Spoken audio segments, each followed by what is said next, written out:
Good day to all. मैं Manju madam, आपके हिंदी की शिक्षिका।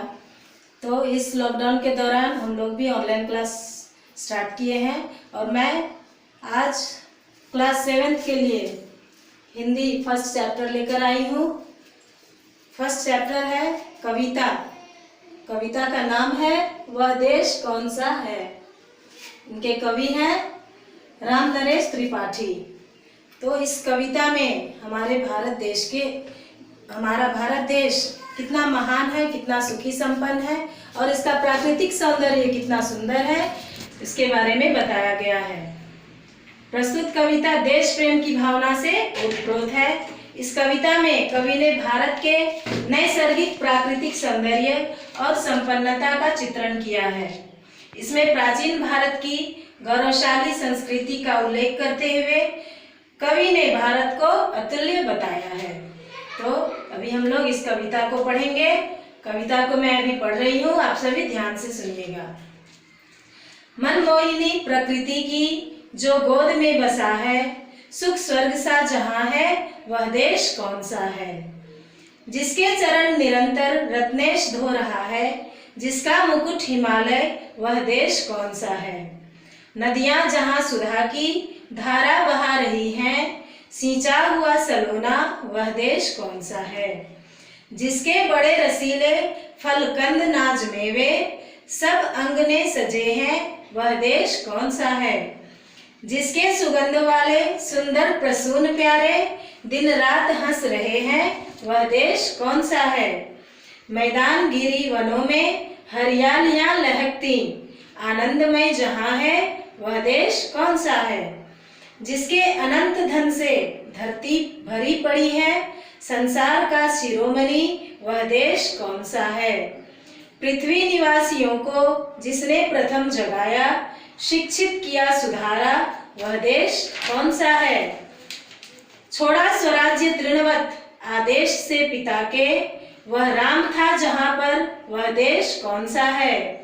निस्वार्थ शुद्ध प्रेमी भाई भले जहाँ थे, लक्ष्मण भरत सरीखे वह देश कौन सा है। निष्पक्ष न्यायकारी जन जो पढ़े लिखे हैं, वे सब बता सकेंगे वह देश कौन सा है। कोटि कोटि भाई सेवक सपूत जिसके, भारत सिवाय दूजा वह देश कौन सा है। कवि हैं रामनरेश त्रिपाठी जी। तो सबसे पहले हम लोग इस कविता में जो कठिन शब्द आया है उसको पढ़ेंगे और उसको याद करने का प्रयास करेंगे। तो सबसे पहले है मनमोहिनी। मनमोहिनी मतलब मन को मोहित करने वाली, यानी मन को लुभाने वाली। चरण यानी पांव। निरंतर लगातार। रत्नेश समुद्र। सुधा अमृत। सलोना सुंदर प्यारा। प्रसून, प्रसून मतलब फूल। अंगने आंगन में। गिरी, गिरी मतलब पहाड़। आनंदमय, आनंदमय मतलब खुशहाल। सरीखे, सरीखे मतलब जैसे। शिरोमणि, शिरोमणि मतलब सबसे ऊंचा। तृणवत, तृणवत मतलब तिनके के समान या तुच्छ। निस्वार्थ, निस्वार्थ मतलब बिना स्वार्थ के। निष्पक्ष, निष्पक्ष मतलब जो किसी का पक्ष न ले, जो किसी का भी पक्ष न ले। न्यायकारी, न्यायकारी मतलब न्याय करने वाला। कोटि कोटि मतलब करोड़ों। सपूत, सुपुत्र। दूजा दूसरा।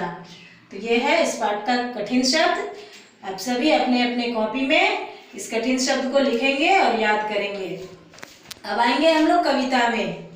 तो कवि जो है अपने देश से बहुत प्रेम करते हैं और हम सभी को भी अपने देश से प्रेम करने की सीख देते हैं और अपने देश को सभी देश से ऊंचा बताते हैं, सबसे ऊपर बताते हैं, सबसे ऊंचा स्थान देते हैं अपने देश को और अतुल्य बताते हैं, जिसकी तुलना किसी के भी साथ नहीं की जा सकती है। तो अपने देश के बारे में कवि कहते हैं कि हमारा देश मनमोहिनी यानी मन को मोहने वाली, मन को लुभाने वाली प्रकृति जो है उसकी गोद में बसा हुआ है। सुख स्वर्ग सा जहाँ है, और इस देश का जहाँ जो है वह सुख स्वर्ग के समान है। यहाँ का सुख जो है उसकी तुलना, इस देश के सुख की तुलना स्वर्ग से की गई है। तो कवि कहते हैं कि वह देश कौन सा है जिसके चरण निरंतर रत्नेश धो रहा है। रत्नेश यानी, रत्नेश का अर्थ हम क्या बताए थे? रत्नेश मतलब होता है समुद्र। तो समुद्र में अनेक प्रकार के रत्न ही पड़े हुए हैं और जो हमारे भारत देश के चरणों को धो रहा है। इसका मुकुट हिमालय है, सरताज, हमारे देश का ताज है हिमालय। वह देश हमारा भारत देश है। नदियां, इस देश में नदियां जो है सुधा की अमृत रूपी धारा बहा रही है, सींचा हुआ सलोना, और इन नदियों के द्वारा हमारा देश सुंदर सींचा हुआ बना हुआ है, जिसके कारण हमारा देश जो है हरा भरा दिखता है और हमारे देश की धरती जो है हरी भरी है। इस देश में बड़े सुंदर फल, कंद, नाज मेवों से हमारे देश के अंगने सजे हुए हैं। अनेक प्रकार के सुंदर सुंदर प्यारे प्यारे फूलों से हमारे देश की धरती सुगंध वाली यानी कि सुगंधित हो रही है, और दिन रात इस देश की पृथ्वी पर फूल हंस रहे हैं। मैदानों में, गिरी यानी पहाड़ों पर, वनों में हर जगह हरियालियां लहकती हैं। चारों तरफ हरियालियां ही हरियालियां दिखाई देती है, और जिससे हमारा देश, हम सभी आनंदमय हो जाते हैं इन हरियालियों को देख करके। इसमें, इस धरती पर अनंत धन भरा पड़ा है, यानी इतने धन भरी पड़ी है, इतनी संपत्ति भरी पड़ी है हमारे देश में, जिससे हम सभी सुख का अनुभव करते हैं और हम सभी अपने देश में सुखी संपन्न से अपना जीवन व्यतीत करते हैं। तो इस हमारे भारत देश को सभी देशों का शिरोमणि कहा गया है, ताज कहा गया है। हमारा देश जो है सभी देशों का शिरोमणि है। पृथ्वी निवासियों को जिसने प्रथम जगाया, यानी हमारे देश जो है पृथ्वी के सभी निवासियों को जगाया है, यानी हर क्षेत्र में जगाया है, उन्हें शिक्षित किया है, सुधारा है। तो हमारा देश जो है सभी देशों का शिरोमणि है। इसी देश में अनेक महापुरुष जन्म लिए हैं, जो अपने पिता के सिर्फ एक आदेश से अपने धन संपत्ति, अपने राजपाट सब को छोड़ करके वन में चले गए, और एक आदेश पाकर ही वह अपना सब कुछ त्याग दिए। वो थे हमारे देश के महान महापुरुष श्री राम जी, जिसने अपने पिता के सिर्फ एक आदेश से अपने सभी राजपाट, सभी सुख सुविधाओं, संपत्ति को छोड़ करके वन में चले गए। निस्वार्थ शुद्ध प्रेमी भाई भले जहाँ थे। तो हमारे देश में ही ऐसे भाई जन्म लिए हैं, ऐसे भाई पैदा हुए हैं जिसके अंदर किसी भी प्रकार का स्वार्थ नहीं था। वो उन दोनों में, सभी में आपसी प्रेम था, जो प्रेम निस्वार्थ था, बिना किसी स्वार्थ का था। लक्ष्मण भरत सरीखे, वह देश कौन सा है? यानी ऐसे निस्वार्थ भाइयों ने, लक्ष्मण भरत सरीखे, इन सभी भाइयों ने हमारे देश में ही जन्म लिए हैं, जिसके कारण हमारा देश महान कहलाता है। निष्पक्ष न्यायकारी जन जो पढ़े लिखे हैं। तो हमारे देश में जितने भी ये महापुरुष हैं, पढ़े लिखे महापुरुष हैं, वो निष्पक्ष न्याय करेंगे, और निष्पक्ष न्याय करके वो बताते हैं, जो पढ़े लिखे हैं वो बता सकेंगे कि ऐसा वह कौन सा देश है जिसके अंदर इतनी खूबी है, इतना महान देश वह कौन सा है, जिसके अंदर इतनी अपार धन संपत्ति, निस्वार्थ की भावना, और ऐसे भाई, ऐसे महापुरुष जन्म लिए हैं, वह देश कौन सा है?